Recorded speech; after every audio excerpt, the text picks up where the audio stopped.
नमस्कार, मी संयोगिता आणि आपण पाहता चाळीसगाव डांगांची ओळख सुराज्य मराठी. पाहुयात आजची खबरं. आपल्या सुराज्य मराठीच्या YouTube चॅनलला सबस्क्राईब करायला विसरू नका.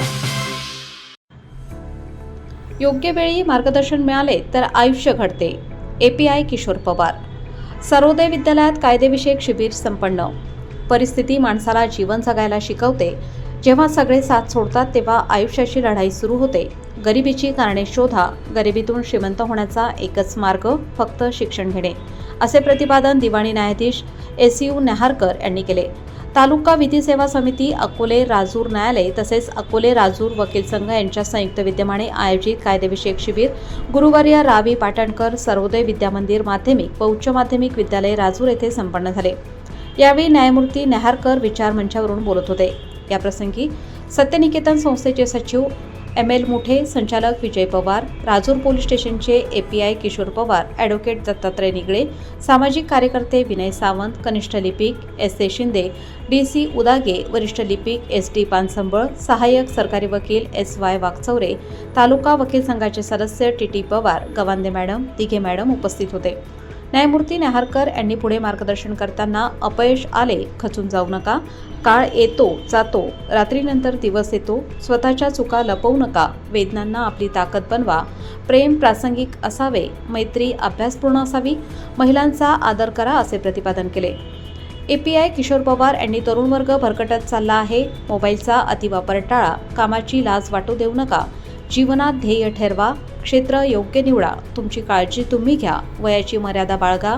स्वतःच्या पायावर उभे राहा. योग्य वेळी मार्गदर्शन मिळाले तर आयुष्य घडते, असे विचार प्रतिपादित केले. यावेळी विनय सावंत, ॲडव्होकेट दत्तात्रय निगळे यांनी विद्यार्थ्यांना मार्गदर्शन केले. कार्यक्रमाचे स्वागत व प्रास्ताविक प्राचार्य भाऊसाहेब बनकर यांनी केले. सूत्रसंचालन शरद तुपविहिरे यांनी केले तर उपप्राचार्य दीपक बुराडे यांनी उपस्थितांचे आभार मानले. कष्टाची जाणीव असावी. भारतीय राज्यघटनेने व्यक्तिस्वातंत्र्य दिले, पण मर्यादा आहेत. पळून जाण्यापूर्वी एकदा आईवडिलांचा विचार करा. जोडीदार योग्य निवडा. ज्यांनी आपल्यासाठी खस्ता खाल्ल्यात त्यांचा विश्वासघात करू नका. विनय सावंत. वयाचा विचार महत्त्वाचा असून बालविवाह थांबवा. बंधन पाळा. जबाबदारीचे भान ठेवा. कुटुंब उद्ध्वस्त करू नका. घरच्यांना दुखवू नका. शिक्षेस पात्र ठरू नका. ॲडव्होकेट दत्तात्रय निगळे. वेळा चंद्र आला, तारे फुलले, रात्र धुंद झाली आणि भाकरीचा चंद्र शोधण्यात जिंदगी बर्बाद झाली. या कवितेचा मार्मिक अर्थ फार हे आहे. आयुष्य जे आहे हे फार खडतर आहे. जोपर्यंत आपण आईवडिलांच्या जीवावर जगत असतो, शिक्षण घेत असतो, तोपर्यंत आपल्याला खर्चाचं अजिबात महत्त्व वाटत नाही. म्हणजे आपण आईवडिलांकडे इझिली पैशांची मागणी करतो. आईवडील इझिली पैशाची मागणी पूर्ण करतात. तर ज्यावेळेस आपण स्वतः कमवायला लागतो त्यावेळेस आपल्या खऱ्या अडीअडचणी निर्माण होतात. आता सर्वात शेवटी म्हणजे 2 मिनिटांमध्ये मी जो महत्त्वाचा विषय आहे की विद्यार्थी आणि विद्यार्थ्यांच्या दृष्टिकोनातून हे जे वय जे आहे तुमचं, हे सगळे बहुतेक 11वी 12वी 8वी 9वी 10वीचे विद्यार्थी आहे. 11वी 12वीचे म्हणजे हे वय एकदम धोक्याचं आहे, लक्षात ठेवा. बरोबर. ह्या वयामध्ये जास्तीत जास्त पाय उतार होण्याचे चान्सेस जास्त असतात. ह्या विषयावर आम्ही का बोलतोय, म्हणजे मी बोलणं टाळलं असतं, परंतु मला काय उचित वाटतंय, मी मागील 10-11 वर्षापासून कार्यरत असताना मी राजूरमध्ये येऊन फक्त मला 6 महिने झालेले आहे. पण ह्या 6 महिन्यामध्ये माझ्या निदर्शनास असं आलं आहे सर इथं राजूर विभागामध्ये की इथं थोडं जे पवार साहेबांनी किंवा सावंत सरांनी किंवा यांनी ज्या विषयाला टच केलेलं आहे की प्रेम, पळून जाणं, याचं प्रमाण जरा जास्त वाटतंय मला. म्हणजे माझं वैयक्तिक मत आहे. तर हे का व्हायला लागलेलं आहे? आता सावंत सरांनी तर त्यांनी आपल्याला एकदम व्यवस्थितरित्या सांगितलंय की प्रत्येकाचे अधिकार असतात. तुमच्या स्वातंत्र्याबाबत मला बोलायचा अधिकार नाही, कारण भारतीय संविधानाने प्रत्येकाला स्वातंत्र्य दिलेलं आहे, कसं जगायचं, कसं वागायचं, कसं काय.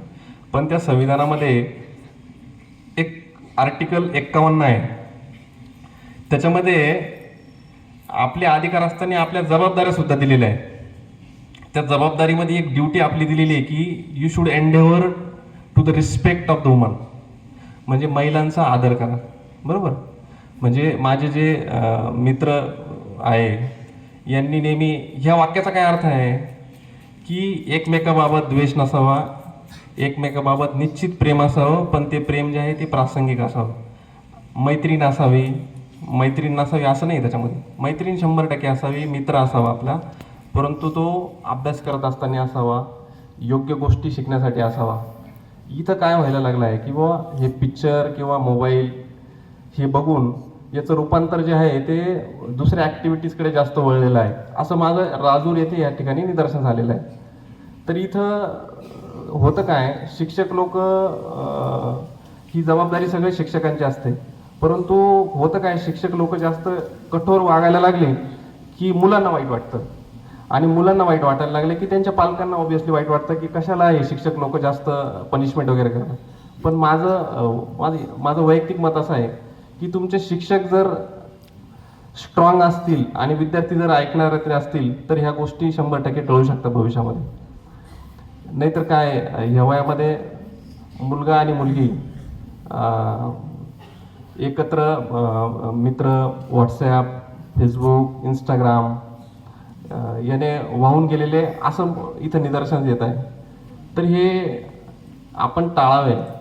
आपला हा जो 11वी-12वीचा फेज आहे, लक्षात ठेवा, इथून तुम्ही योग्यरित्या जर बाहेर पडले तर भविष्यामध्ये योग्यरित्या म्हणजे कसं, एकदम सोफिस्टिकेटेड अभ्यास करून चांगले मार्क्स मिळून बाहेर जर पडले, एक 4-5 वर्ष आपल्या करिअरकडे जर लक्ष दिलं तर नंतर आपल्याला संधी आहे.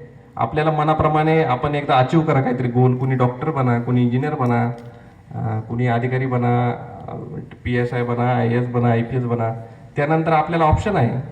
आपण एकदा लक्षात ठेवा, आपण एकदा पर्टिक्युलर एखाद्या उंचीवरती पोहोचल्यानंतर ॲटोमॅटिकली लोकांची नजर आपल्यावर पडते आणि लोक त्यांच्या मुली वगैरे किंवा मुलं वगैरे जे आहे ते आपल्याकडे स्थळं घेऊन येतात. म्हणून ह्या वयामध्ये जे आहे तो आपण अवॉइड करा, जेणेकरून आपल्या वागण्यामुळे आपल्या कुटुंबालाही त्रास होणार नाही आणि सर्वप्रथम आपल्या शिक्षकांना पण त्रास होणार नाही. कारण मी एका शिक्षकाचा, माझे काका शिक्षक असल्यामुळे ते नेहमी मला सांगायचे की एक 8वी, म्हणजे त्यांनी एक उदाहरण सांगितलं, एक 8वी-9वीची मुलगी होती बहुतेक, तिला त्यांनी शिक्षा केली. शिक्षा काय केली, तिला उभं करून ठेवलं 1 तासभर ऑफिसच्या बाहेर. तर तिला त्रास झाल्यामुळे तिचे वडील आले, त्यांनी पोलीस केस वगैरे केली, माझ्या मुलीला तुम्ही पनिशमेंट अशी दिली वगैरे वगैरे वगैरे. सांगायचं तात्पर्य काय आहे की बुवा आजकाल फिजिकल पनिशमेंट जी आहे ती सुद्धा विद्यार्थी बिअर करू शकत नाही. पूर्वी कसं होतं, पूर्वी आमच्या काळामध्ये म्हणजे माझा 2005-06 पर्यंत 11वी-12वीला असताना आम्हाला शिक्षक भरपूर मारायचे. आता मला नाही वाटत ती कॉर्पोरेल पनिशमेंट सध्या जजमेंट्समुळे वगैरे जी आहे ती अवॉइड केलेली आहे, आणि याचाच थोडाफार परिणाम जो आहे तो आता विद्यार्थी आणि विद्यार्थ्यांवर झालेला आहे. भीती राहिलेली नाही मनामध्ये. त्याच्यामुळं आपल्याला जर भीती नसेल तर आपल्या मनाची भीती आपण आतमध्ये ठेवा, आपल्या आईवडिलांचं ऐका. कोणालाही असं वाटत नाही की आपल्या मुलांचं जे आहे आपल्या आयुष्यात वाईट व्हावं. नाहीतर काय होतं की बाबा एक माझे पुण्याचे जे सर होते SP पठाण, तर ते नेहमी सांगायचे, थोडं तुम्ही डिग्रीच्या याला जर गेले तर ते थोडं तिथं वातावरण जे आहे ते थोडं रिलॅक्स फील व्हायचं तिथं. तर माझे 11वी-12वीचे शिक्षक पण आम्हाला एक कविता होती मराठीची आर्ट्सला असताना, प्रेम नावाची. ती प्रेम नावाची कविता शिकवायला लागले की सगळे विद्यार्थी एकदम अलर्ट देऊन ऐकायचे, कारण ते विषयावरती असं आवरायचो. 5:30 ते 9:30, 5:30ला मी लायब्ररीत जायचो पुण्याला असताना. मी 5:30 वाजता लायब्ररीत असायचो, 10 वाजेपर्यंत नॉनस्टॉप अभ्यास करायचो. 10 ते 10:30 मी ब्रेक घ्यायचो, चहा वगैरे नाश्ता घ्यायचो. 10:30 ते 1 वाजेपर्यंत पुन्हा अभ्यास करायचो. 1 ते 2 जेवणाचा ब्रेक घ्यायचो. 2 ते संध्याकाळी 6 वाजेपर्यंत पुन्हा अभ्यास करायचा. 6 ते 7 गॅप घ्यायचा, पुन्हा 7 ते 9 अभ्यास करायचा. 9 ते 10 जेवणाचं, आणि 11 ते रात्री 12:30-1 पर्यंत रिव्हिजन करायचं. तुम्ही म्हणशाल हे शक्य आहे का? सगळं शक्य आहे, फक्त त्याच्यासाठी वेळ द्यावा लागतो आणि अभ्यास करावा लागतो. आत्ताच्या काय होतं, मुलांना अर्धा-1 तास अभ्यास केला की त्यांना असं वाटतं की बाबा खूप झालं, आता सफिशियंट आहे. असं नाही. आणि इतकी कॉम्पिटिशन आहे, त्या कॉम्पिटिशनमध्ये आपल्याला सर्वाईव्ह करायचं असेल तर अभ्यास हा एकच मार्ग आहे, लक्षात ठेवा.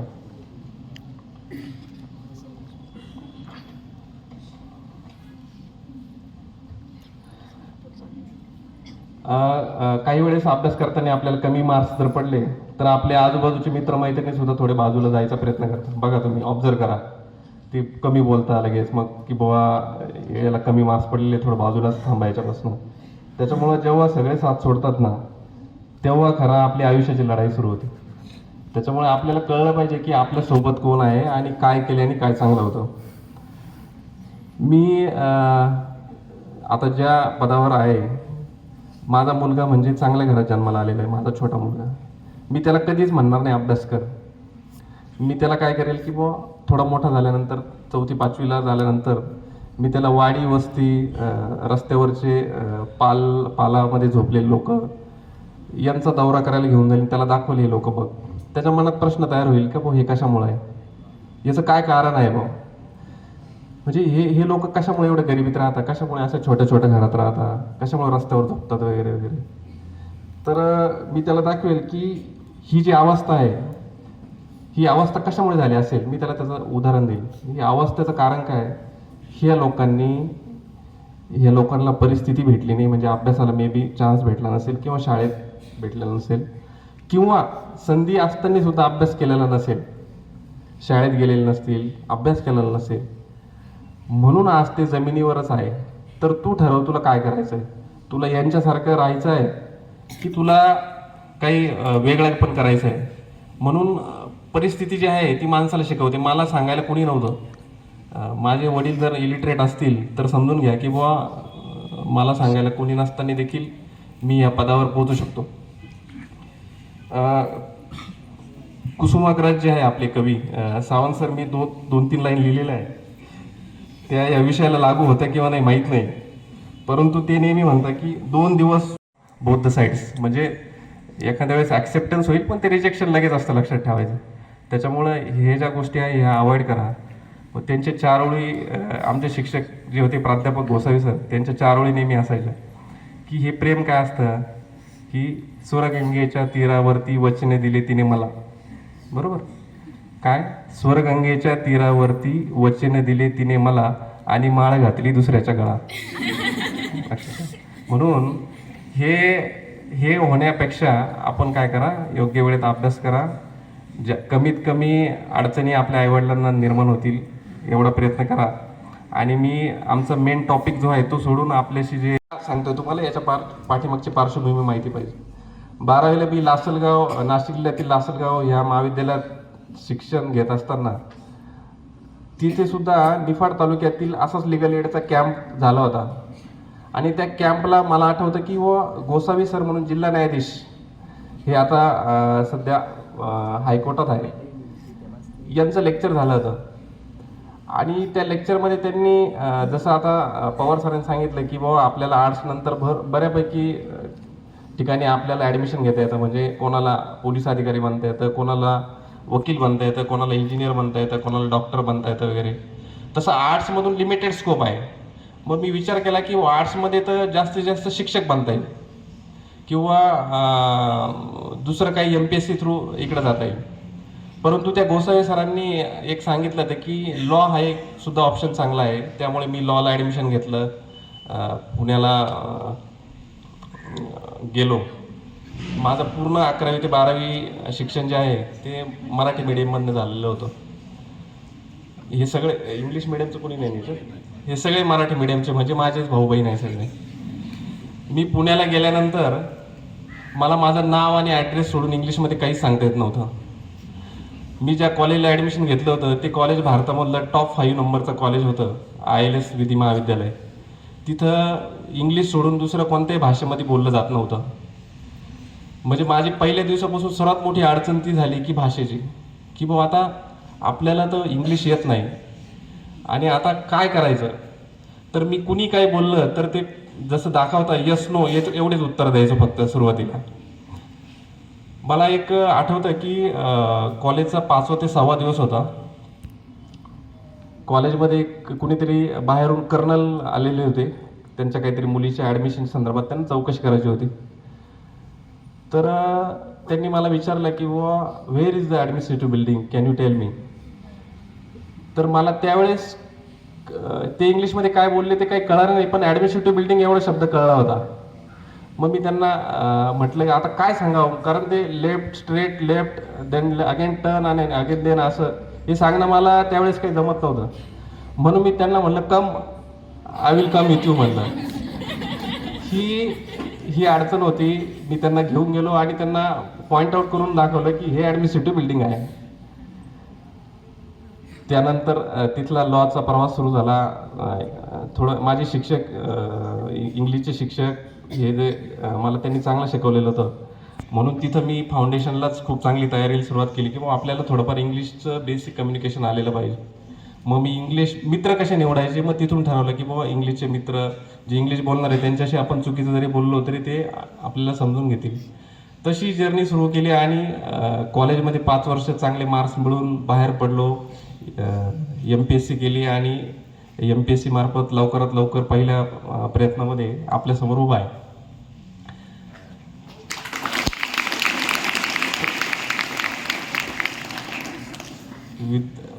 प्रत्येक विद्यार्थ्याच्या मनात येईल की ही MPSC काय असते. अजिबात अवघड नाही. जसे पवार साहेब आणि आम्ही इथं बसलेलो आहे तसे आपणही भविष्यात इथे बसू शकता.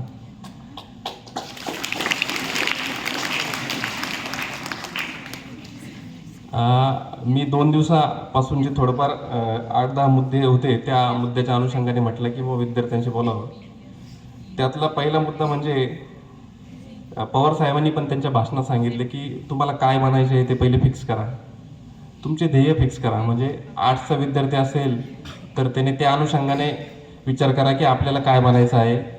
सायन्सचा विद्यार्थी असेल तर त्याने त्या अनुषंगाने विचार करा त्याला डॉक्टर बनायचं, इंजिनियर बनायचं की दुसरं कोणत्या फील्डमध्ये बनायचं. फक्त तुम्हाला आयुष्यामध्ये काही करायचं असेल तर ती करण्याची जिद्द तुमच्यामध्ये असावी.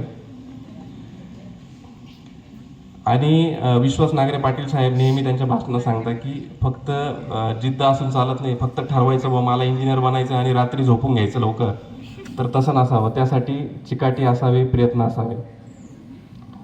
अपयश, काही गोष्ट करत असताना आपल्याला अपयश आलं म्हणजे आपली लायकी नाही किंवा आपण कुचकामी आहे असे नाही, लक्षात ठेवा. काळ येत असतो आणि जातो, दिवस झाल्यावर रात्र पण येत असते. त्यामुळे अभ्यास करत असताना एखाद्या विषयात कमी मार्क्स पडले, मिड टर्मला कमी मार्क्स पडले म्हणजे फायनलला कमी मार्क्स पडतील असं नाही. मिड टर्मचे मार्क्स फायनलमध्ये कसे वाढू शकता या अनुषंगाने आपण स्वतः प्रयत्न केले पाहिजे. दिल्लीमध्ये IAS IPS लोकांना जे क्लास घेतात विकास सर, दृष्टी अकॅडमी म्हणून. आता मी तर MPSC होऊन मागील 10-11 वर्षापासून न्यायाधीश म्हणून कार्यरत आहे, तरी मी आजही देखील त्यांचे विचार ऐकत असतो ऑनलाईन मोबाईलवरती वगैरे. त्यांना नेहमी त्यांचे क्लिप्स किंवा त्यांचे लेक्चर ऐकत असतो.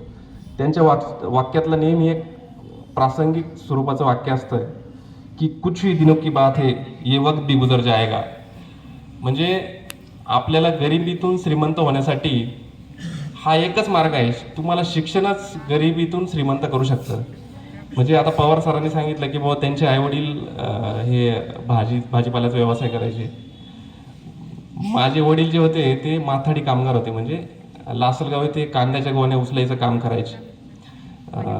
दिवसभर काम करायचे, रात्री 12-1 वाजेपर्यंत घरी यायचं. दुसऱ्या दिवशी सेम शेड्यूल जे होतं 8-9 वाजता जायचं. माझे वडील हे शिक्षित नाही, लक्षात ठेवा. त्यांना सही येत नाही, लिहिता वाचता येत नाही, काही येत नाही. म्हणजे एखाद्या गरीबाचा मुलगा जर न्यायाधीश होऊ शकतो तर तुम्हाला एवढं चांगलं स्कूल आहे, एवढं चांगलं वातावरण आहे आणि आपल्या विद्यालयाचं एवढं मोठं नाव आहे. आपल्या विद्यालयामधील शिक्षक जे आहे हे एवढे हुशार आहे, तर त्यांच्या ज्ञानाचा फायदा घ्या आणि तयारी लागा. विश्वास नागरे पाटील साहेबांचं अजून मी त्यांना पण फॉलो करतो माझ्या आयुष्यामध्ये. He is a dream leader for me. ते नेहमी म्हणतात की नकारात्मक गोष्टीपासून दूर राहा. म्हणजे मी हे का सांगतो की बाबा मी MPSC करत असताना 4 मित्र होतो, आम्ही ठरवलं की सोबत अभ्यास करायचा. त्याच्यातले 3 जण नेहमी पॉझिटिव्ह असायचे की आपली परीक्षा पास होईल, आपल्याला अडचण येणार नाही, काही नाही. पण एक जण काय म्हणायचा, लय अवघड आहे, मला तर वाटत नाही निघल परीक्षा, मेन्स पास हो नाही, अवघड आहे, मग इंटरव्ह्यू कसं काय होईल. तो नेहमी पॉझिटिव्ह बोलत असताना निगेटिव्ह बोलायचा. मग आम्ही त्याचं निगेटिव्ह ऐकलं की आम्ही पण निगेटिव्ह होऊन जायचो की हे सर अवघडच दिसतंय सगळ्या परिस्थिती. मग आमच्या तिघां मित्रांपैकी ठरवलं की याला आपण आपल्या ग्रुपमधून बाहेर करू, कारण हा नेहमी निगेटिव्ह आपल्यासमोर काहीतरी बोलत असतो. म्हणून आपला जो मित्रपरिवार आहे हा सुद्धा पॉझिटिव्ह स्वरूपाचा ठेवा आणि जो निगेटिव्ह आहे स्वराज्य मराठीकरिता प्रतिनिधी सचिन लगड, राजूर, अहिल्यानगर.